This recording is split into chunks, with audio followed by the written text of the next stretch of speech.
What's going on, guys? Kevin here from thesportsgeek.com, and in this video I'm going to go over some DraftKings NFL Week 10 Millionaire Maker lineups. This week it was a little rare. It was a high stakes Millie Maker contest, so it was $444 to enter. They did have some other great smaller stakes or mid stakes. They had a $4 contest and a $44 contest. Next week they're going back to $27 for their Millie Maker, but this week it was a high stakes Millie Maker.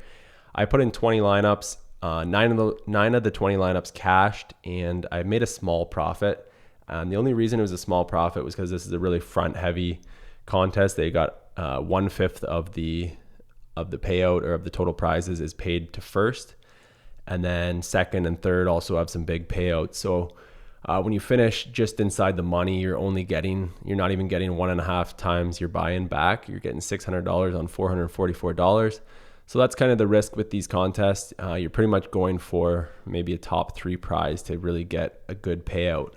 But other than that, if you can break even or make a small profit going for $1 million, it's not a bad deal. So let's take a look at my best and my worst lineup here on DraftKings. All right, so my best lineup here finished 166th. I had 196 DraftKings points. You can see that I went with the Roethlisberger to Antonio Brown stack, which I featured in this week's video. Roethlisberger put up 31 points. Antonio Brown put up 37 points.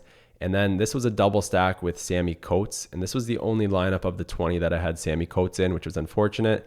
My best lineup had a 0 from Sammy Coates. But I went with the double stack. That's something I'll do quite a bit, I guess. Not too often, but if I'm making multiple GPP lineups, I like to double stack, especially when I really like the quarterback. So I really liked Roethlisberger this week. I thought he'd throw for multiple touchdowns. So I wanted a couple lineups with a couple of his receivers. So I did have one with Antonio Brown and Le'Veon Bell, which did well and cashed as well. But this one was with Sammy Coates. He got one deep shot in the end zone. Other than that, he lost some of his playing time because of drops. And I knew that was a possibility. That's why I didn't have more of him. If I thought he was going to be playing most of the snaps, I probably would have had him in more lineups. So it actually worked out all right that I only had him in the one.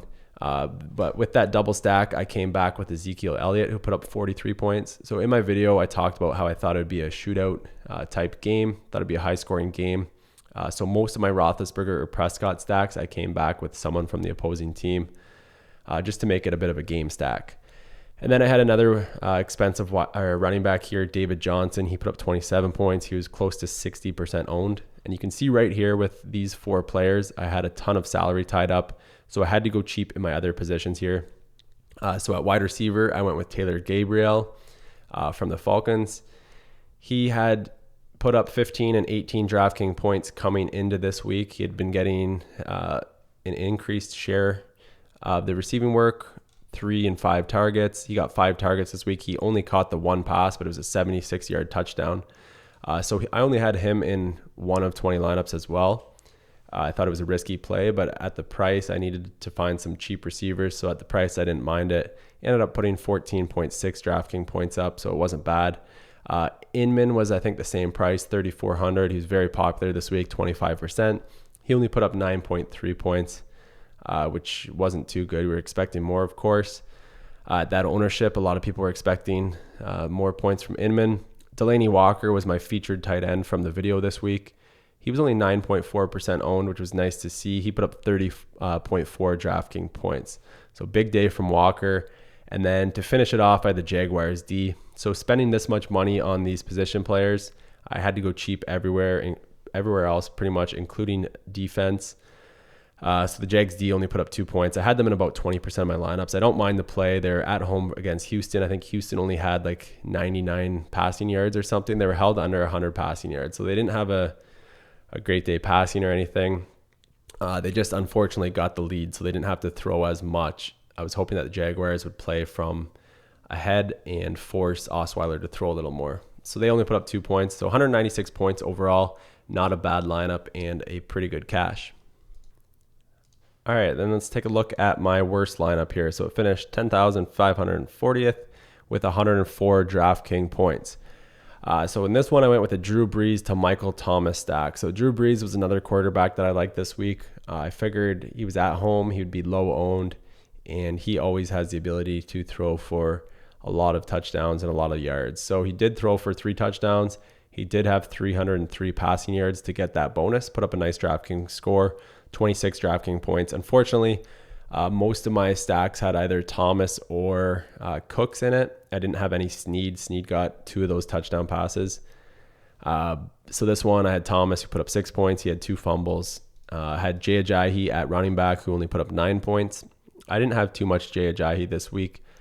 Just given the matchup, didn't like it as much. But I do think he is a good running back. I think I'll be looking to play him in future weeks still. This one had David Johnson, who I had in about, I think 40% of my lineups, maybe 45%. He put up 27 points like we talked about. Decent game for him. Emmanuel Sanders I really liked as well. Thought this game would be a little more high scoring. He only put up 10 points. Albert Wilson was a guy who I had in one lineup here. So again, I was trying to find cheap receivers, and I didn't love too many of the cheap receivers this week.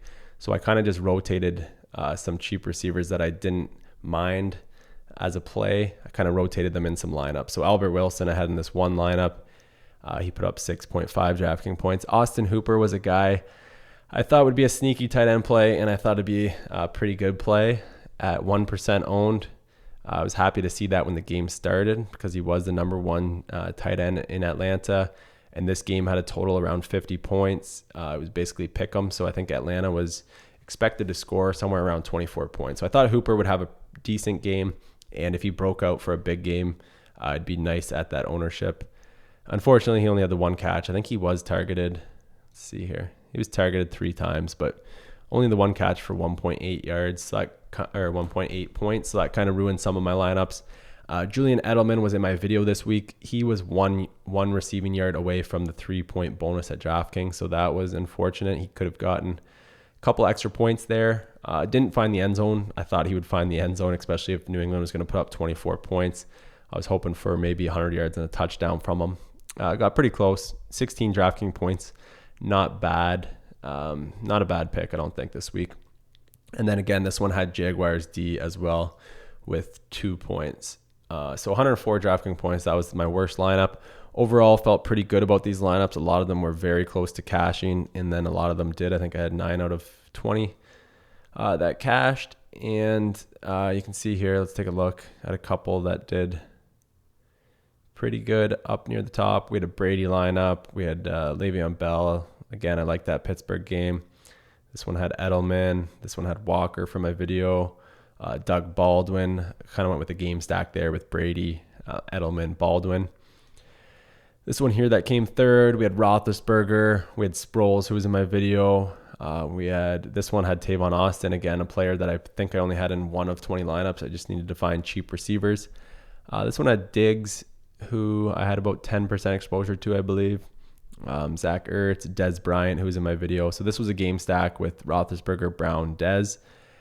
So pretty much anytime you had this game stack that I kind of talked about with Ben, Brown, and Dez, or Dak, Dez, and Brown, you usually put up a pretty good score. You just had to find some players that did decent around it. So overall, pretty good week. Great week with my video picks. I'll be coming out with my NFL Week 11 picks, hopefully Wednesday, maybe Thursday. So if you guys enjoyed these lineup review videos, please click that thumbs up button. It'll help support this YouTube channel. And if you're not subscribed to this second YouTube channel here, click on that button that you're seeing on your screen right now.